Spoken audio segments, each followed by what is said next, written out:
The family, okay? To stay with me. Look at us, please. And let's do it. Okay, ready? 1, 2, 3.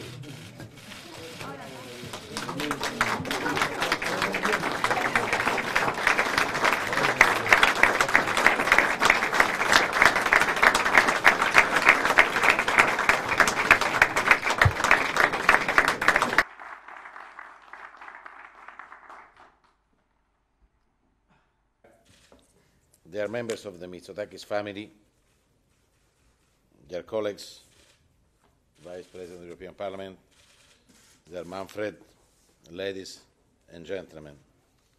Today, we celebrate the life of a political leader, a real democrat, a Greek patriot, and above all, a true European.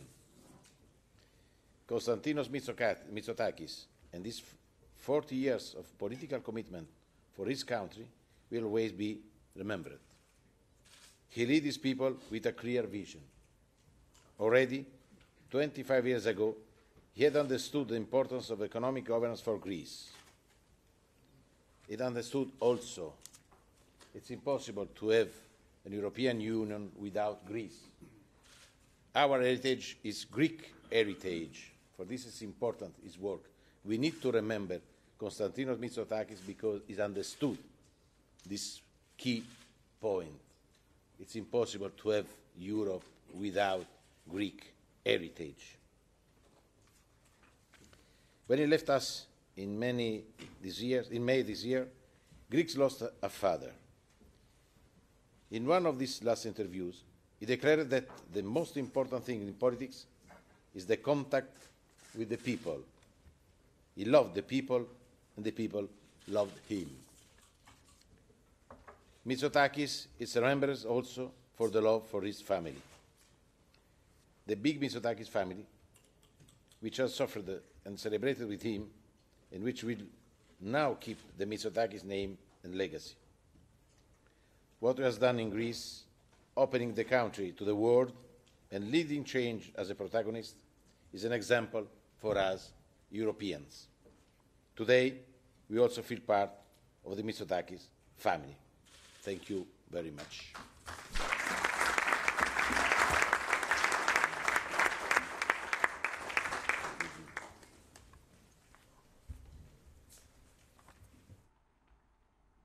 Dear members of the family, dear President, dear colleagues from the European Parliament, commissioners, ladies and gentlemen, dear EPP friends.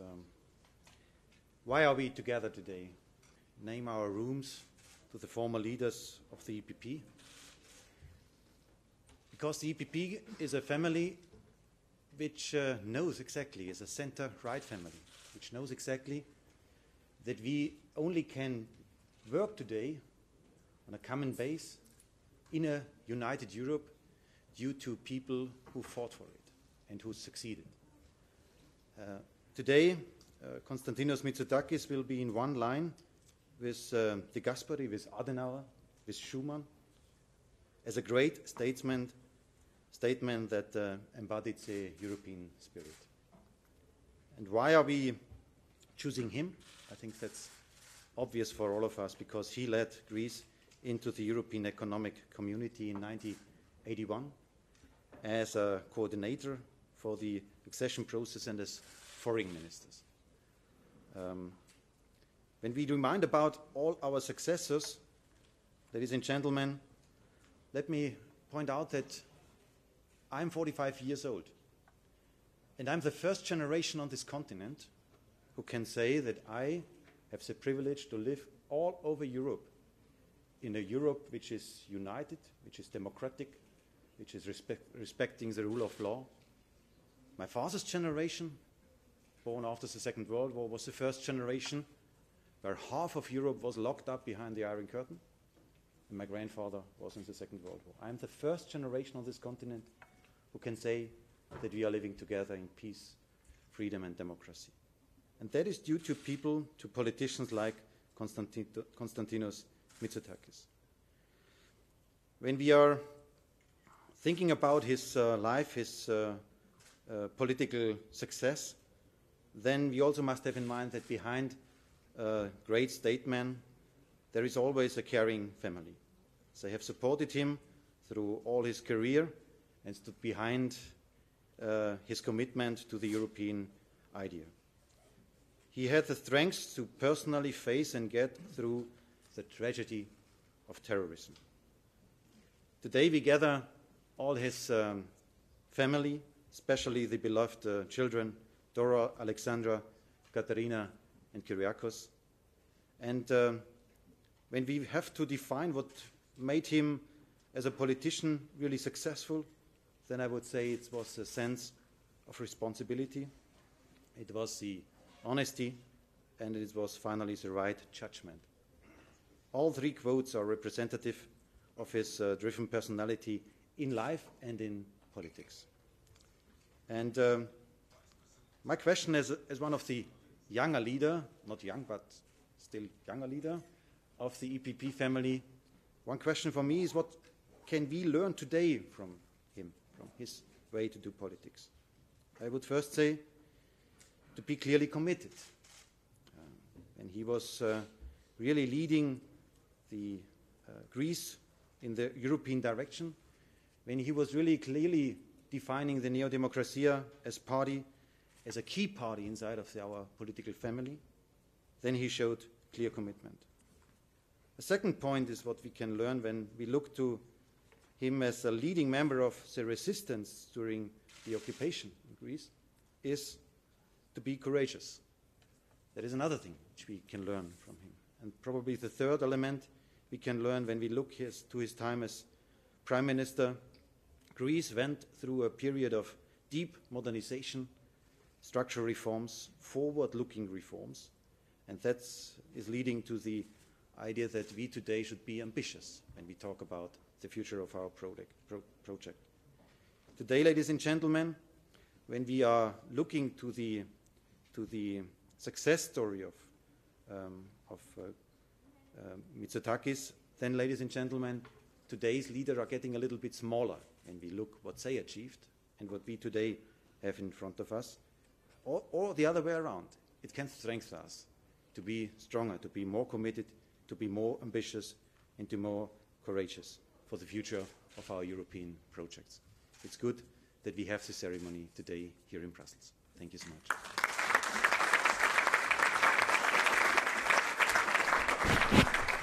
Mr. President, dear Manfred, ladies and gentlemen, dear friends, it's a great honor, speaking on behalf of all of my family, to have this ceremony today and to have this room named after Konstantinos Mitsotakis. And allow me to make these brief remarks, not just as a proud son, but also as a very proud Greek for his legacy and for what he has left us behind. A personal legacy of integrity, of compassion, of honor and of dignity, and of course a political legacy of honesty, pragmatism and cooperation. Konstantinos Mitsotakis was a public statement, a public servant in the true sense of the word. He was a great statesman. As you mentioned, dear Manfred, he was a product of the Second World War. That's where he started his political career. He was twice convicted to death during the German occupation. Yet he held no resentment. He understood that horrible things can happen during the war. But he also understood that the essence of the European project, as it was kick-started by the previous generation during the 50s, was to preserve peace and guarantee prosperity for the entire continent. And as this generation of leaders who have lived through the war abandon us, it is very important to always remember how relevant this message is. It is a great honor to have this room named after him because it's a room in the European Parliament. And Konstantinos Mitsotakis was a very committed, devoted parliamentarian.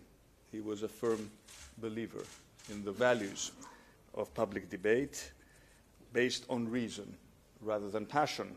And he warned all of us against the dangers of populism long before populism became a real threat for our democratic institutions.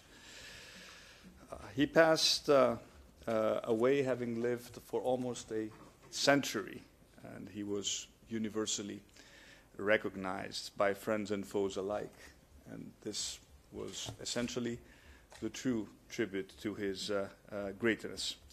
And as the project of European integration hopefully moves into its next and most ambitious phase, the legacy of this great statesman is still relevant, and that is why I think it is an honor to have him remembered.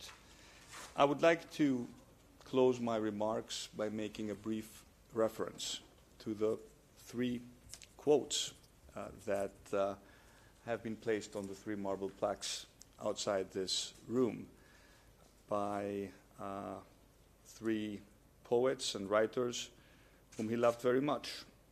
His first quote by Kostis Palamas, a Greek poet, translated, "We owe it to those who came and have passed, to those who will come and will pass.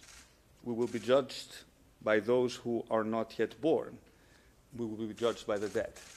Essence of an intragenerational responsibility towards those who came before us and those who will come up after us.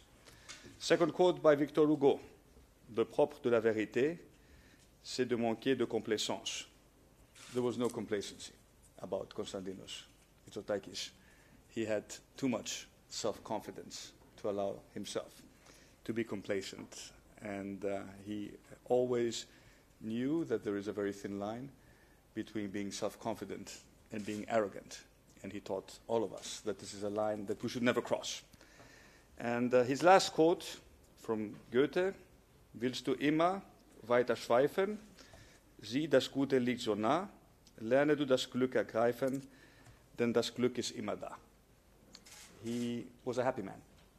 And he was a happy man because he always lived for the moment, and he managed to combine a brilliant political career with building a very happy family. He was loved, and he loved people back. And for this love, I think he will be remembered more than anything. Thank you again for this great honor for us, for the family, and for his legacy.